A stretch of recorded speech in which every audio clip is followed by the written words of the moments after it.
متروک تھا جامعہ میں، اس کا وجہ یہ تھی کہ اس علاقے کے اندر شرعی فاصلے کی مراد کیے بغیر نماز جمعہ پہلے سے 4 جگہوں پر یا 3 جگہوں پر، 3 پر تو مسلم ہے، چوتھا بھی شاید ہے، جہاں تک سنا ہے وہاں بھی جمعہ قائم ہوتا ہے، اور ان کا شرعی فاصلہ یعنی 3 میل ان میں پورے نہیں ہوتے۔ 2 نماز جمعہ 2 مدرسوں میں ہوتی ہے، دینی مدرسے ہیں، علماء کرام ہیں، وہاں پر طلاب ہیں، اور ان کے شرعی فاصلہ پورا نہیں ہے، اور دونوں عرصے سے نماز جمعہ قائم کر رہے ہیں۔ مجھے یاد ہے جس دن جامعہ عروۃ الوثقیٰ کا افتتاح تھا 2010 میں، اکتوبر 2010 میں افتتاح، یعنی باقاعدہ تعلیمی سیشن شروع کرنا تھا ہم نے، اور پہلے فیز کا افتتاح تھا۔ اسی دن یہاں پر جامعہ کے اندر ہی افتتاحی تقریب میں ہی ایک مدرسے نے آ کر اپنے بینر لگائے تھے کہ جمعہ آج سے ہم شروع کر رہے ہیں، یعنی اس دن انہوں نے جمعہ شروع کیا۔ دوسرے مدرسے میں پہلے سے قائم ہو رہا تھا، اور دونوں کے پاس مومنین بھی گئے ہیں۔ ہم نے بھی کوشش کی ہے اپنی حد تک بات کرنے کی کہ اس طرح سے موقع بنایا جائے کہ علاقے کے مومنین اس جمعہ میں شرکت کر سکیں، لیکن دونوں طرف جو مدارس ہیں ان کا اصرار ہے، ضد ہے کہ ان کے ہاں ہی جمعہ ہوگا۔ ایک مدرسہ ایسا ہے کہ جس میں مسجد نہیں ہے،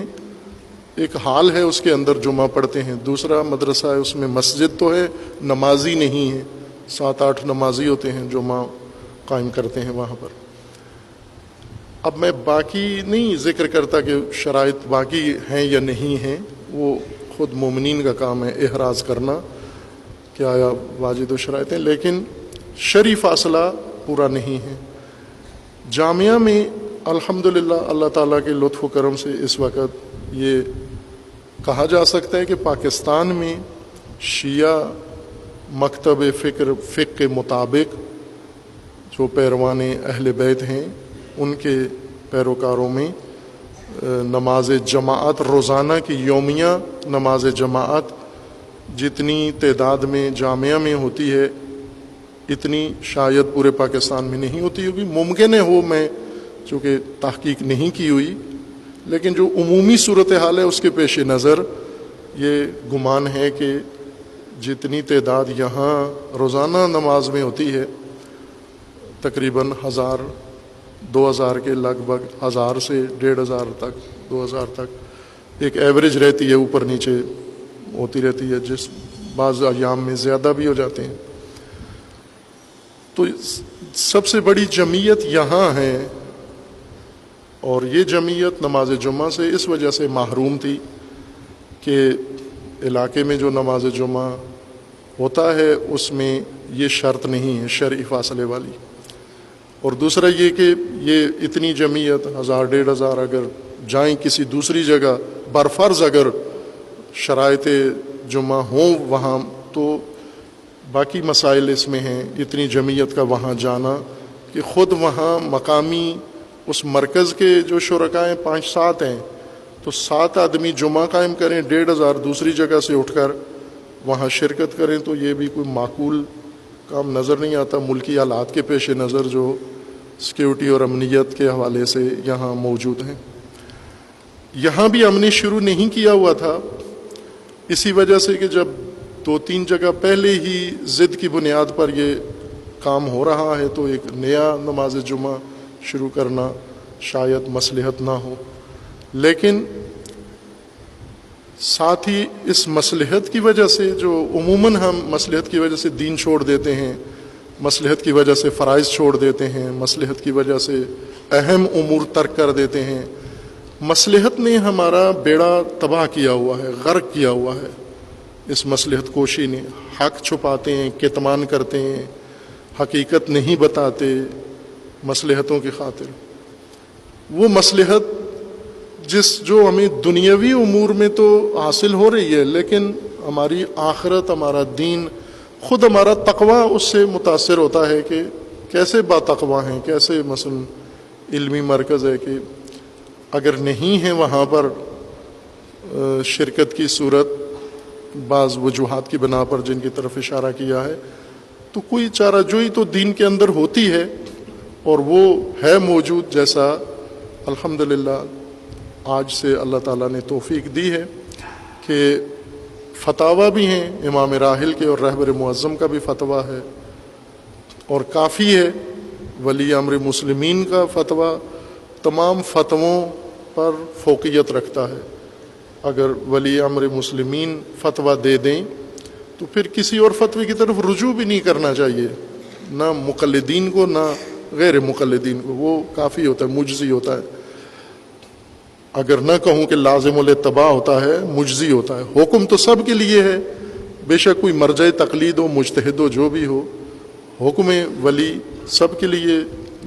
واجب العمل ہوتا ہے، لیکن فتویٰ بھی ہوتے ہوئے دیگر فتاویٰ کی ضرورت نہیں ہوتی۔ ان کے فتویٰ کے مطابق آپ کر سکتے ہیں نماز جمعہ قائم، اس طرح سے کہ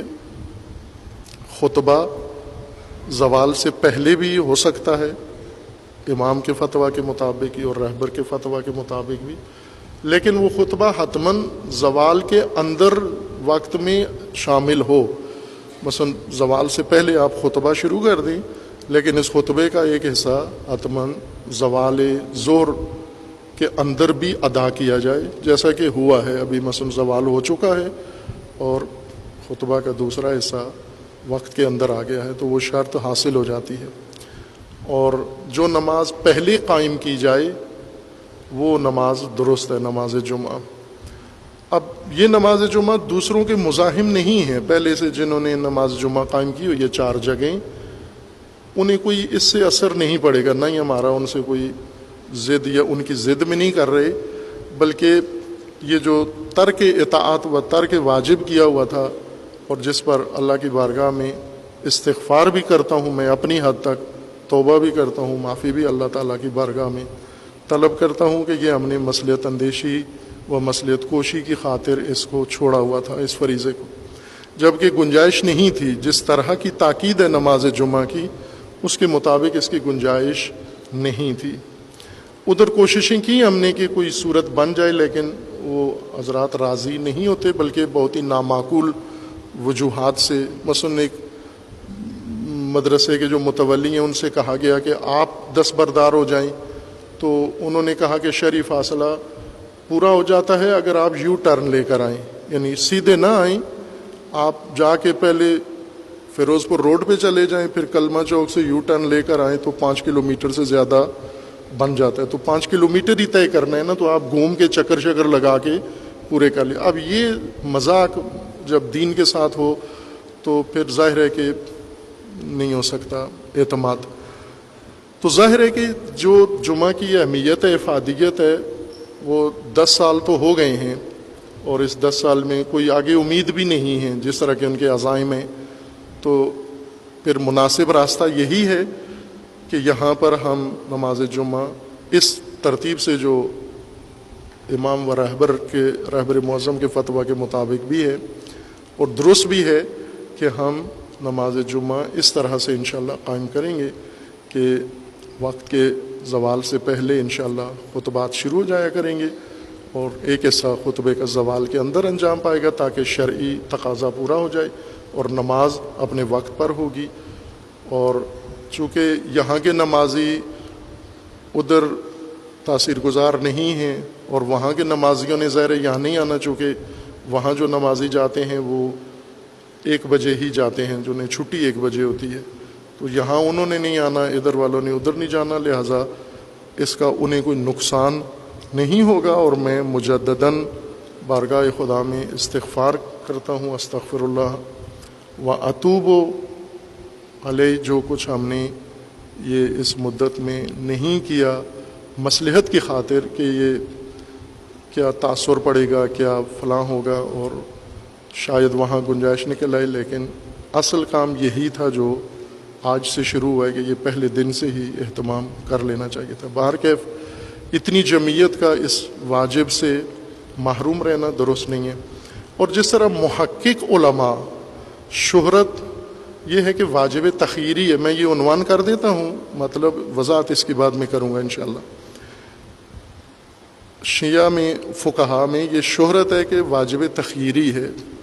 محقق علماء کے نزدیک، اہل تحقیق کے نزدیک واجب تخییری نہیں بلکہ واجب تعینی ہے نماز جمعہ. تو اس قول کی بنیاد پر بھی چونکہ معتبر علماء کا قول ہے، یہ غیر معمولی اہمیت کا قول ہے، اس وجہ سے احتیاط کا تقاضا بھی یہی ہے کہ حتماً نماز جمعہ قائم ہو، چونکہ واجب تعینی کا قول موجود ہے. اگر نہ بھی کوئی قائل ہو یا ایسے مجتہد کا مقلد ہو جو واجب تعینی کے قائل نہیں ہے، تو بھی احتیاط کا تقاضا یہ ہے کہ اسی قول کی مراد کی جائے. ثانیاً یہ کہ شہرت ہے، لیکن یہ شہرت واجب تخییری پر فقہ شیعہ میں کوئی دلیل نہیں ہے. واجب تخییری ہونے پر جو ادلہ موجود ہیں جمعہ کے متعلق وہ ساری تعینی کی ادلہ ہیں، لیکن شہرت تخییری کی ہے. اس کی وضاحت کروں گا انشاءاللہ کہ یہ قول اجتہادی قول ہے اور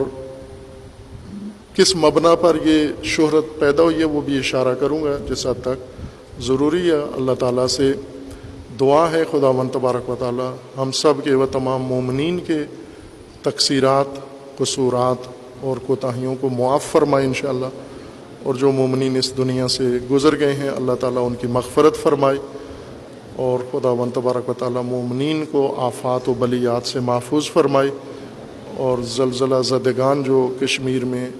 پاکستان کے علاقے میں زلزلہ آیا پروردگار ان حادثہ دیدگان کی مدد فرمائے، اور ان زخمیوں کو خداوند تبارک تعالیٰ شفاء کاملہ عطا فرمائے، اور جو لوگ بے گھر ہوئے ہیں پروردگار مومنین کو توفیق دے کہ انہیں آباد کرنے کے لیے مناسب اقدام انجام دیں. اعوذ باللہ من الشیطان الرجیم، بسم اللہ الرحمن الرحیم. قل هو اللہ احد اللہ الصمد لم یلد ولم یولد ولم یکن لہ کفوا احد.